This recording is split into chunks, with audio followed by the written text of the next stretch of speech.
punching. We're going to play a game with punching at the end. Thank you for being here today. Before we officially get started, I wanted to talk about something. I know you may have noticed the repeat videos the last 2 weeks. Last 2 weeks I was actually on vacation. Since the start of quarantine and everything that's been going on, I actually have been just kind of been doing this non-stop, so I got a little bit of a time to take a break, but we still wanted to upload a video. With that being said, since I've had some time off, I've had to create some new things for you guys. I'm going to make these videos a little bit better, a little bit more concise, and a lot better edited. My whole goal is to not have you guys online constantly, but give you the tools to help you train at home. Right now it feels like everything is online, and I know how frustrating that can be and how hard it is on your focus and discipline.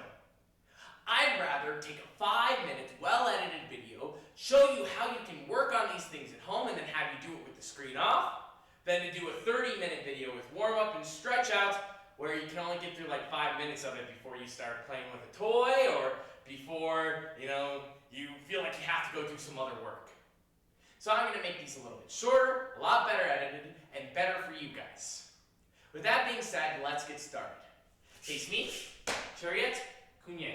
At ease position, that's holding your watch behind your back. Take a deep breath in, deep breath out. Today, we're talking about stances. More specifically, a front stance, a back stance, and a sitting stance. These are our 3 basic stances that we learn as beginners and as little ninjas and dragons, our 4, 5, and 6-year-olds. Now, these stances, although relatively simple, there's a lot of technique and hidden things behind them. Everybody does them a little bit differently, and that is okay. I'm going to show you how our school does them and how we would like to see you do them in the future. So to get started, we're going to work on this front stance. Shake out your legs real fast, hop up and down, make sure they're a little bit warmed up, because we're going to go deep. Take your left foot, step forward, move out to the side, and bend your knee. Our goal is to create kind of like a square with our feet, and then bend our front knee. Now, a very common mistake is people leaning over. Keep your shoulders back and square to the screen. Let's try this again. Step out with your left foot this time. Forward, out, and bend. Hands back, shoulders square. All right? Right foot, left foot. Right foot, left foot. Right foot, left foot. Now let's go through it, and I want to see who can hold the stance longer, me or you. Hold the best stance you can. If you are a white, yellow, orange belt, purple, green, and blue belt, I would like you to start to block your low, outside, highs, and inside blocks. If you are a ninja and dragon, feel free just to hold your stance the best you can. Let's start with our left leg. Step out, bend your knees. You need for 1, 2, go for it. Chamber here, so little ninjas, little dragons, 3, 4, 5, 6-year-olds here.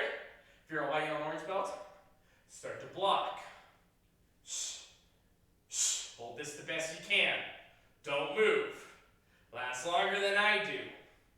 Oh, my legs are starting to hurt. Are your legs starting to hurt? Keep holding it.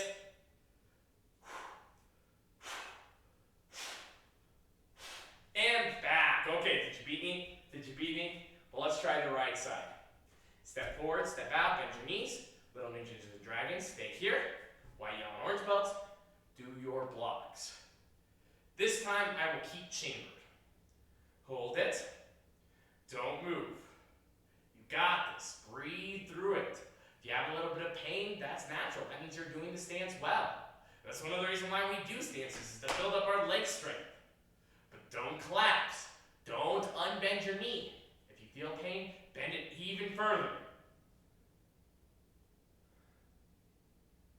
And time. Bring your legs back. Shake them out. That is our front stance. Now the next stance we're going to do is a back stance. A back stance. Now back stance is called a back stance because my weight is in the back. So here's what I would like you to do. I would like you to make an L with your feet.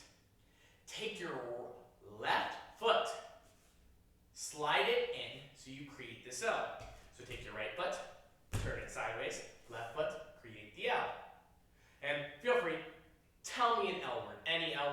that's what your L will spell. Mine spells Larry. Now step out with your left foot and put a lot of weight on your back knee. Now hold this the best you can. One of the common mistakes I see is when somebody does a back stance, they bring their knee and they bend it inwards. How does this look? Does this look like I'm feeling comfortable right now? No. My knee needs to be pointed backwards. It's a back stance. Everything is backwards. Now my front knee is still bent. It's not straight. It's still bent, but not as much as my back leg. Notice how all my weight is close near my back. Hold it. Now switch. Now go to your other stance here. So you know how we held it as long as we could on the front stance? This time I'm going to give you a different challenge. I'm going to show you a move that I want you to do as many times as you can before I say come back. Now you have to do the move properly. So let's work on it. I want you to pretend that your opponent's over here. Put your hands together. Point them at your opponent. Now point them away from them and slide your hands out. So your hands on your shoulder, your hands up here near the corner. Take this front hand, I want you to rotate and give them a good high five. Shh. Again. Shh. One more time. Shh. Now take this other hand and chop. Try it a couple times. See how my hands are rotating a lot? That's your goal. So let's do it together. Point in the direction that you're going in, where your opponent's at. Move it away. Slide. High five and chop at the same time. Shh. This is called a knife hand guard. It's used to block a punch. So if my opponent were you guys at home and your opponent is me, how would we do this move? Okay, go into your back stance. Point at me. Now move your hands away from me and slide. Now high five, give me a high five and chop your stomach. Shh. Do it again. Shh. Now back. Try it with the other hand. Shh. Shh. So I want you to do this as many times as you can when I say go, okay? I'm going to do it 5 times. See if you can go faster than me. Left foot, L, step out, make your back stance, make sure your knee is pointed backwards. Hands together, and go.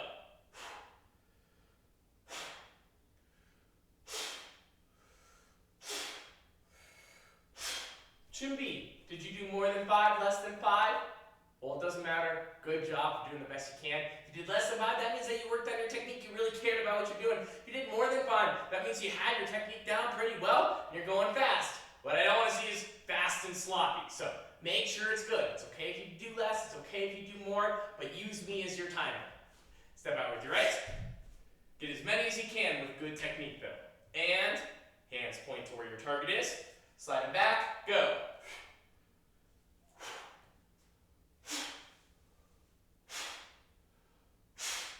Chippy, give yourself a round of applause.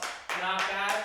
And now our final stance and a game at the end. It's one of my favorites. All right, so here's what we're going to do.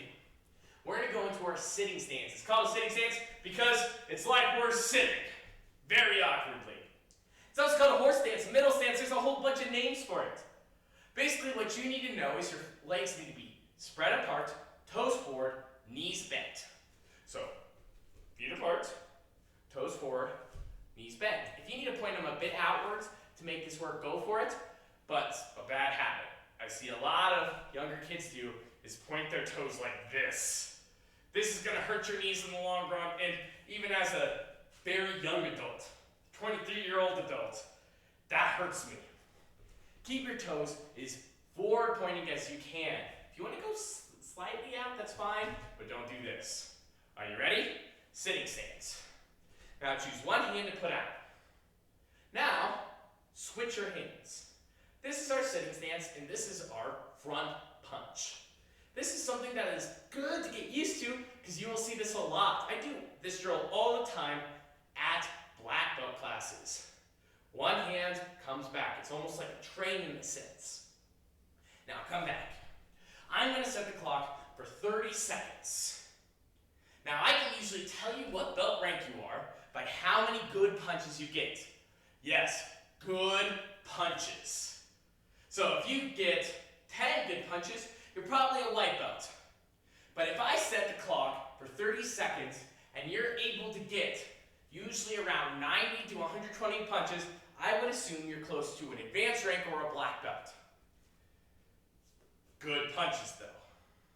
I've seen a little ninja get 200 punches going like this. But those weren't punches, and they were not good. So they have to be strong, and you have to punch hard. Think about it like this. If there was a blackboard in front of you, you should be able to break that board on every single punch. Not just one, all the time. So if you're going like this, that doesn't break the board all the way through. It's okay to go fast, but they still needs to be strong. All right, check out your legs.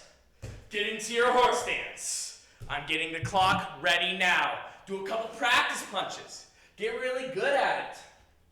Your time starts in 10 seconds. 10, 9, 8, 7, 6, 5, 4, 3, 2, 1, and go. 30 seconds. You got this. You can't see it because my screen's too bright. But you have 25 seconds left. Get as many good punches as you can. See if you can hit that 90. See if maybe I would confuse you for a black belt. You have 15 seconds left. Keep punching. Good sitting stance. Punch so hard you could break a blackboard. 10 seconds. You're almost there. Speed it up. Make sure you have good punches. 3, 2, 1, and time. Take a deep breath in. Deep breath out. That was our class today. We got to go through front stances, maybe some blocks, our back stance, going through a knife hand guarding block, and our sitting stance, doing some punches. Now, if you are a white and orange belt, guess what? This is your form. We may not have done the chop, we may not have done all the sequencing, but if you can do what we did today, you probably would have a pretty good form. Here's the deal. At Ninja and Dragon, I just need to see those stances. If you can do a knife hand guarding block, love it. Great job. At white, yellow, and orange belt, or white belt, I need to see that you guys can do the form in the correct sequence. Yellow belt, I need to make sure that you guys can do the stances we worked on really good every single time without thinking about it. And then at orange belt, the final belt before you move into our intermediate program, you need to have proper chambers and strong strikes while having good stances and following the sequencing quite well. So, hopefully you got what you need today. If you have any questions, feel free to ask me. My email is nick@kicksyourass.com, and I'll see you next week with a different style video. Face me, Chariot, Kunye, Addy's position. What's our goal? Black belt excellence, sir. Air high five, you guys are free to go.